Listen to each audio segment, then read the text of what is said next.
Hello guys, and today I want to be brutally honest with you. During the last months, we observed how actively China and Turkey want to help Ukraine negotiate with Russia. I wonder why.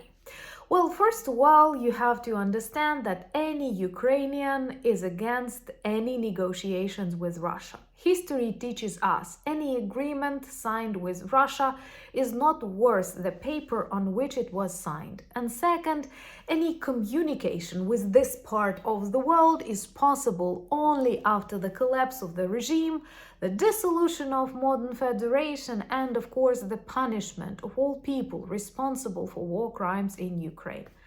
And once again, you have to be stupid to allow a communist authoritarian China help you negotiate with another authoritarian communist Russia. And Turkey is not the country that demonstrates the example of democracy, especially recent days. And let me tell you more about the Zelensky's visits to Turkey today and why China wants to help us negotiate with Russia. My name is Anna, and I vlog daily from Ukraine since the start of the brutal Russian invasion. So if you're new to the channel, you support Ukraine, please subscribe and help us fight against Russian propaganda and fake news. And my longtime friends, check your subscription status and hit notification button.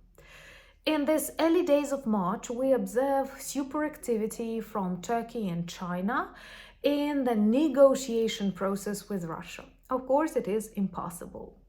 Well, first of all, because we have to understand, Russia does not need any particular territories in Ukraine. It does not protect its interests. It does not secure its borders. It simply wants to destroy Ukraine as a country and to swallow our territories, killing those people who are Ukrainians and destroying the identity of those who will do their best to survive under such totalitarian rule.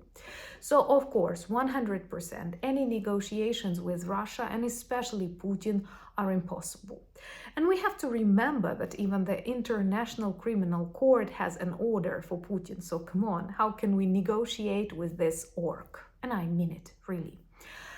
China is a communist country.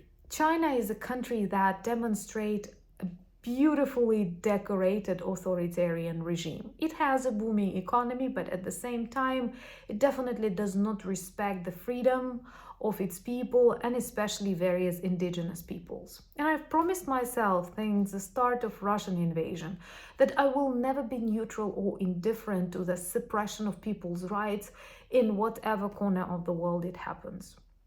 At the beginning of this war, the world hoped China will try to interfere and persuade Russia to stop. But we may say that silently in disguise, this country is supporting Russia.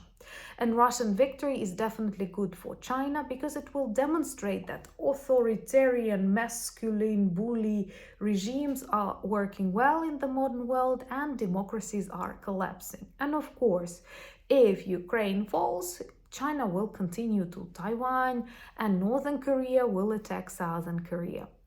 It's all very likely if we are not united, if we are not fighting against this evil. So, of course, China is on the side of Russia. And if you are on the side of Ukraine and you're new to the channel, remember to subscribe and demonstrate your solidarity. Since the very start of this war, they secretly supplied Russia with weapons, missiles, drones, details that they need. They also continued trade with Russia and to some extent helped Russia survive the sanctions.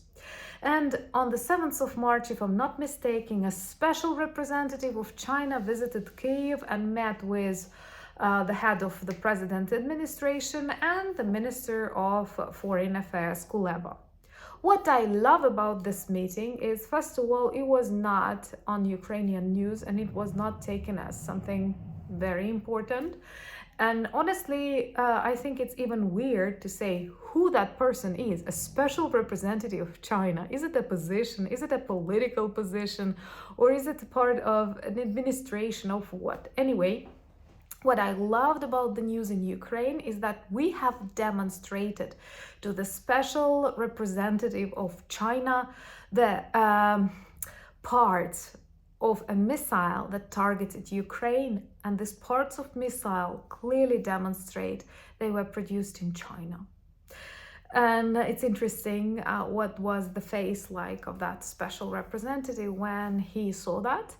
But China tries to do it in disguise, but it goes without saying that it stands on the side of Russia, Northern Korea, Iran, and other regimes that demonstrate force, primitive, violent strengths, and try to substitute it with respect for human life, dignity, innovation, development, and freedom. And today Zelensky is in Turkey, and Turkey is our neighbor. We have lots of historical links with this country, and Turkey was pretty active at the start of the invasion. It supplied us with Bayraktars. It wanted to participate as a part in negotiations, but we cannot say that the president of Turkey at the moment is an example of a democratic leader. There was some movement, there were some protests that were really controlled by the government. And let me know, by the way, if I have subscribers from Turkey, how do you feel? I mean, if you're free to comment, I do not inspire you to do anything that goes beyond your safety zone. But I mean, do you feel that the country continues its path that was started by, I don't know, Atatürk? Because many of us like this democratic processes in Turkey, and it's kind of Western life. I do like Western life, sorry. I have to confess. Anyway, China and Turkey are working hard right now because the sanctions, this losses of Russian Federation.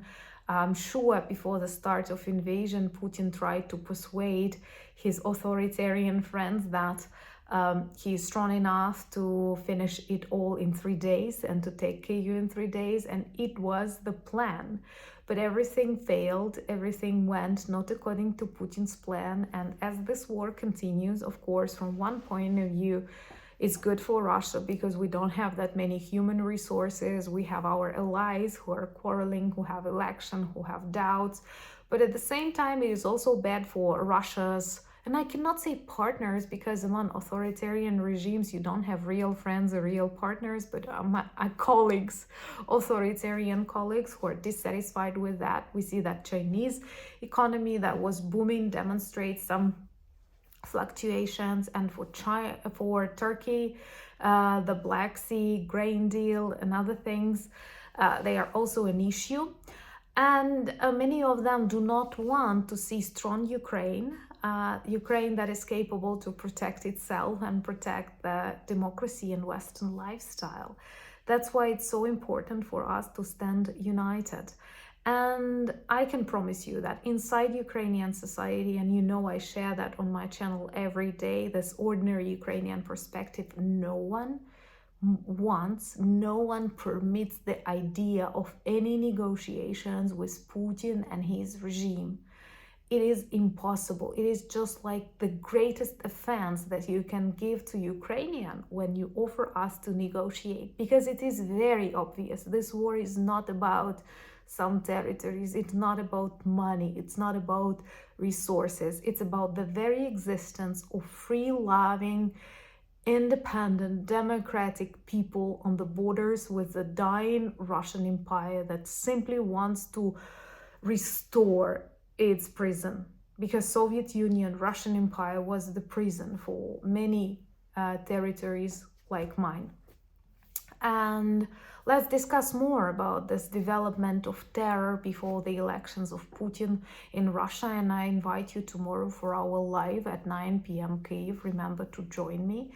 And subscribe to my Instagram, Threads, Twitter, and Discord community. Thank you for buying me coffee and wine for the International Women's Day. By the way, let me know in the comments below, do you celebrate it in your countries? Do you mark it anyway? Because in Ukraine, the 8th of March is a huge reason for quarrels. You know, it was a very popular holiday back in the USSR, but at the same time, it does not equate to the USSR communist history. And there are lots of people who want to be congratulated on this day, lots of people who don't want to be.